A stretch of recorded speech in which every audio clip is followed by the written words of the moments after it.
Okay guys, what's up? I'm back. PG and you.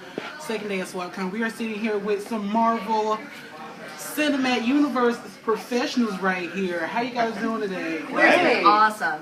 Okay, so like since the theme is Marvel, what is your favorite Marvel movie? So let you start, Ann.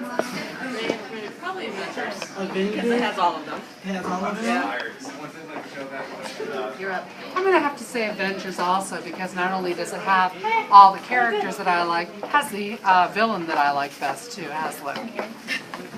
And I'm going to cheat and give you two answers. Number one, the first Iron Man movie, and number two, actually the Avengers for the Loki. I'm going to make it unanimous and say Avengers, because it does have all the characters, and it's got an awesome script that accomplishes the very difficult job of bringing them all together in a cohesive, satisfying story. Oh, mine, obviously X-Men because of Jean Grey.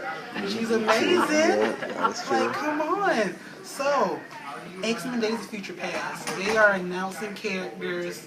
The get-go. They got Toad in there now. And now I hear rumors of Cyclops coming in. What characters do you guys want to see in X-Men Days of Future Past?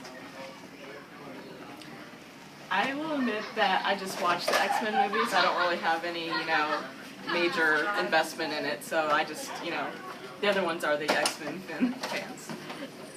Well, I'm an X-Men fan, absolutely, but my goal for this one is when we meet old meets new.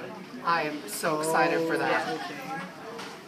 I am a big Gambit fan, and I feel like Gambit's gotten a little short shrift in some of the film adaptations. So I would like to see some way for them to work Gambit in a good way. With a good Gambit. I'm going to go on record and say I didn't like the Gambit they gave me. Well, my favorite X-Men characters are Wolverine, Nightcrawler, Shadowcat, Colossus, and Storm. So I would like to see them all turn up. They're all in the new movie, too. They're all in the new movie.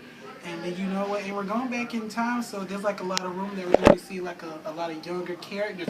How do you guys feel about Wolverine being in the front instead of Shadowcat? Because I know there's like a lot of uproar about how they picked Wolverine, because like they said it would be the most easiest to use.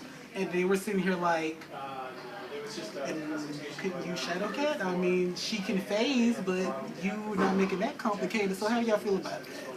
I'll take the first answer on that. I was okay with it because I think it's a filmmaking decision, and I think they're going with Wolverine because that's who the non-fan base populace knows, and that's who's going to bring, I think, a bigger audience into the theater for this film.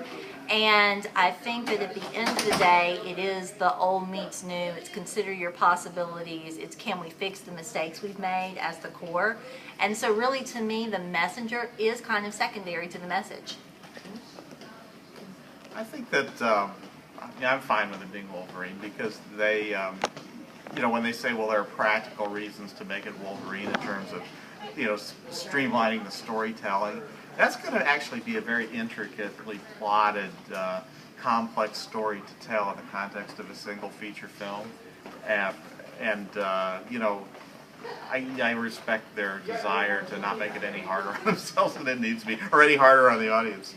Right, because not only is Wolverine one of the better known characters to everyone, he's like part of the culture, the actor himself is very well known. So I think that'll help draw more audience in.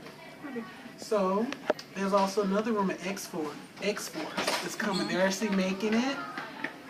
What characters do you feel they will have for the team? I think I've heard Domino might be in it. It might be a prequel or like a sequel to First Class. So like, what characters are y'all looking forward to see in X-Force if they make it? Honestly, I have at this point no idea where they're going to go with X-Force. And I'll be truthful and say I wasn't sure. I knew that it had been a rumor that it was coming around, but I didn't know how substantiated that rumor was. So the last I heard, I didn't even know it was in development. So I'm sorry to say I don't have really an answer. Everything's in development.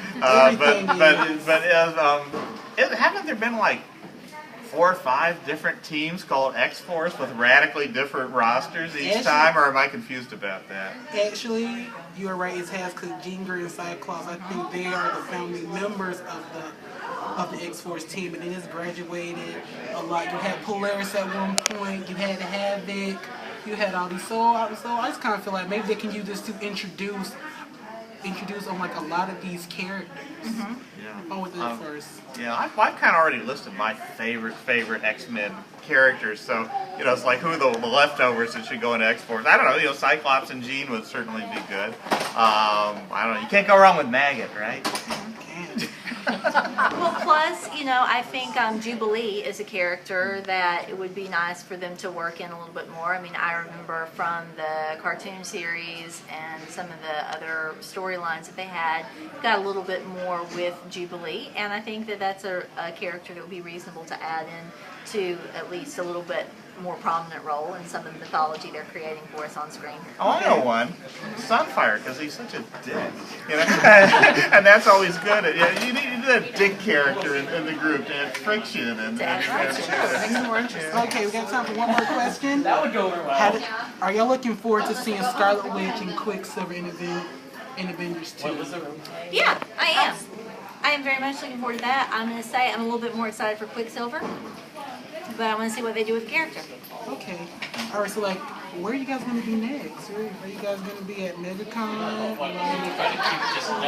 I will probably be at MegaCon one day, but not in any other capacity other than an attendee. Just going to see the sites and see what's on offering. We will most likely be doing some paneling at MetroCon, the anime convention in Tampa, although it won't be anime themed. It'll probably be some sci-fi, some Doctor Who, some Marvelverse, things of that nature. And then we also have some local conventions in our Tampa area that we'll be involved with, particularly Necronomicon, which is occurring in October. And we have a website. You can go to www.stonehill.org. And there is a button for Necronomicon, and we'll also be doing some sci-fi and fantasy and comics paneling there as well. All right. Okay, guys, you have it there. We have some experts. Or at least some enthusiasts. I will classify myself as an Experts. enthusiast. You never know what you're going to get. Well, then, guys, I'm Peace from GNU Gamers United, coming from you from SWAPCon 2nd Day. Peace out. Peace with you.